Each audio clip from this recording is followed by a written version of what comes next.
hantavirus itu sebetulnya sudah ada sejak lama. Kalau di Amerika sana kira-kira tahun 93 kalau dan biasanya agak bersamaan dengan adanya perang gitu.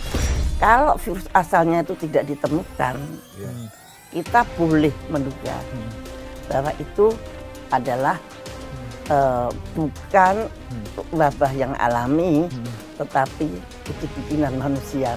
Nah, yang sekarang kita waspadai adalah pada saat ini juga para kartel vaksin dunia bekerja sama dengan kalau nggak salah sih di Amerika ya, itu sedang membuat vaksin hantavirus. Kemungkinan yang akan dipakai outbreak itu. Tapi intinya adalah menjual vaksin. Jangan ada tikus sedikit pun di rumah Anda. Udah cukup. Itu udah cukup ya? You don't need vaksin. Iya. Jangan mikir nanti APBN langsung habis. iniin vaksin. Nah itu kobol-kobol lagi nanti. Sudah MPG nanti tambah vaksin tambah vaksin.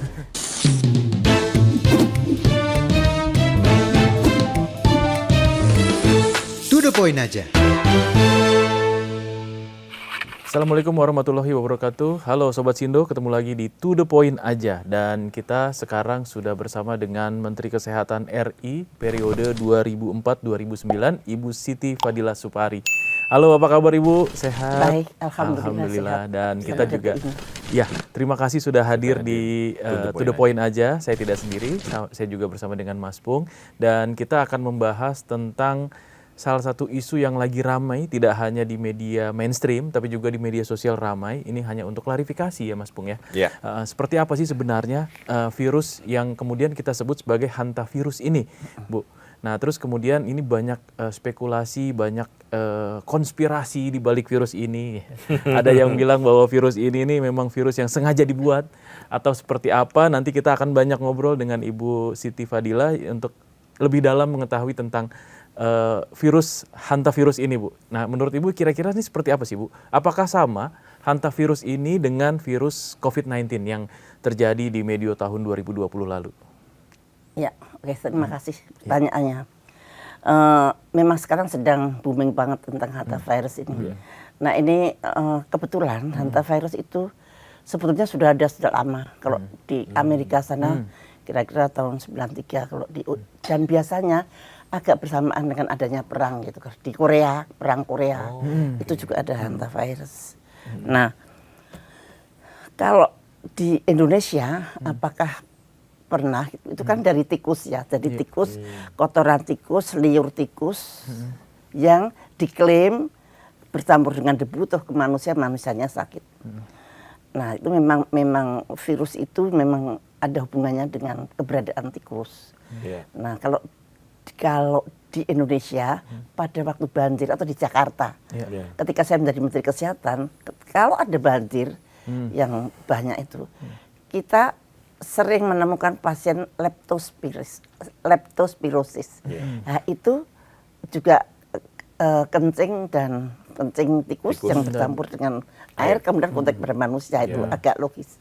Nah, itu bakteri bukan virus, tapi kalau hantavirus itu virus, jadi hantavirus.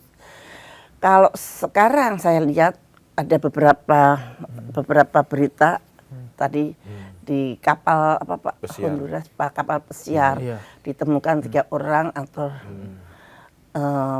tadinya pertama seorang, kemudian jadi 3 orang, dan itu sangat menakutkan. Seharusnya harus dipastikan apakah virus itu menular dari manusia ke manusia atau tidak. So far kalau di literatur sih belum menular dari manusia ke manusia, tapi harus manusia kontak dengan binatang yang berasal.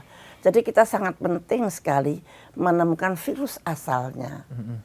Kalau virus asalnya itu tidak ditemukan, kita boleh menduga bahwa itu adalah bukan wabah yang alami, tetapi itu bikinan manusia begitu.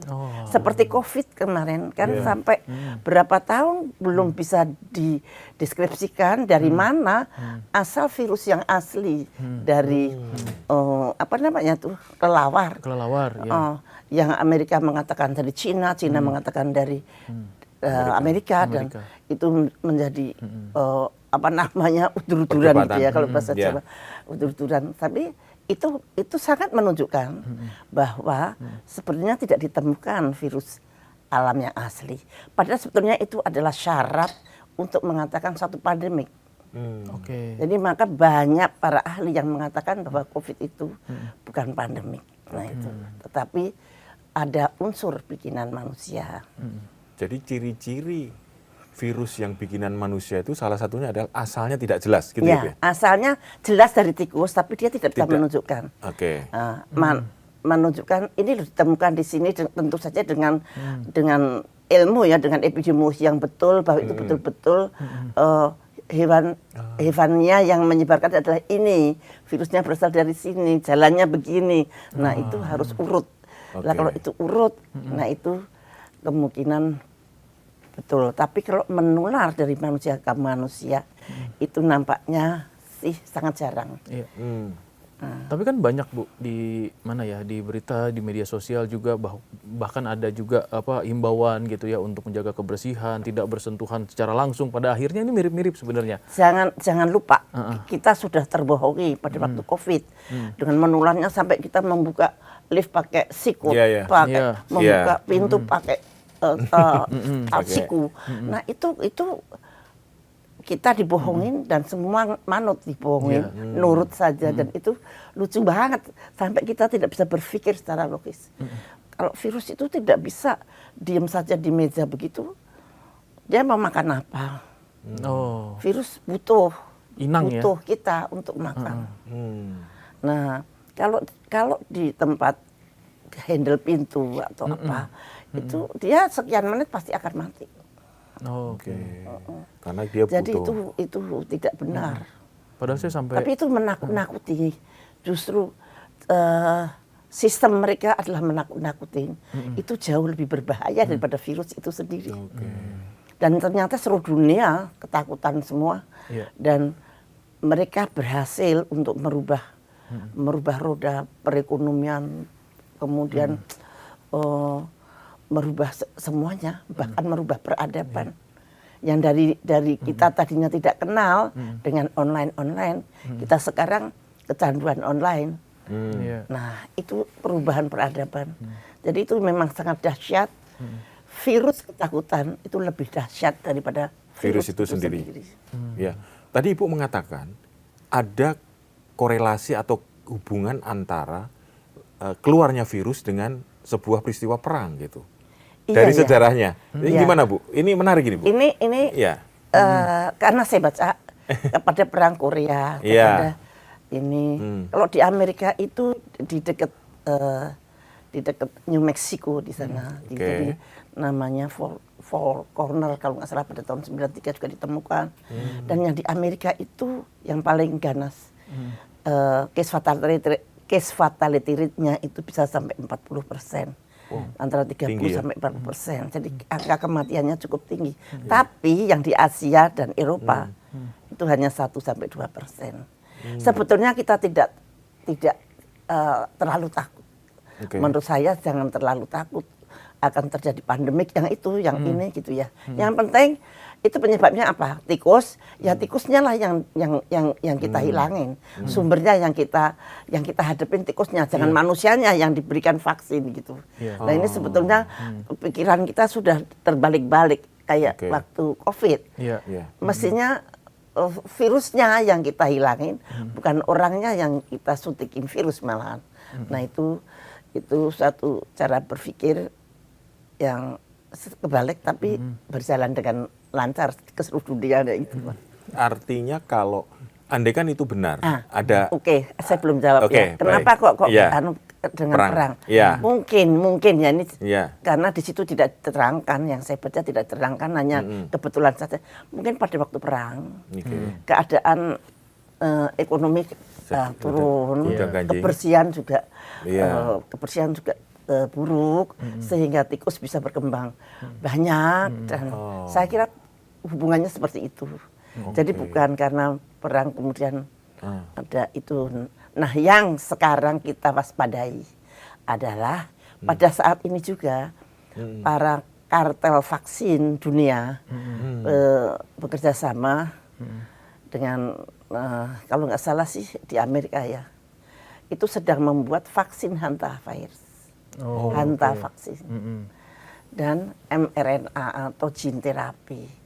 Apakah ini isunya, apakah isu ada hantavirus dulu ataukah mereka sudah bersiap-siap untuk membuat vaksin dulu? Menurut saya sebetulnya kita tidak buru-buru untuk lari ke vaksin. Yang penting jaga kebersihan, jangan ada tikus di rumah Anda. Jaga kebersihan, kalau ada tikus satu pun ya jangan boleh. Dan saya kira itu yang penting, jangan ada tikus di sekitar Anda. Kan sudah beres. Ngapain kita mesti harus pakai vaksin? Nah, andai kan terjadi pandemik pun sebetulnya tidak ada satu penelitian pun yang mengatakan bahwa pemberian vaksin pada waktu pandemik itu akan menghentikan pandemik. Nah, ini yang kemarin diaduk-aduk pada waktu COVID dan sekarang sudah mulai terbuka lebar-lebar, segala informasi sudah terbuka lebar-lebar.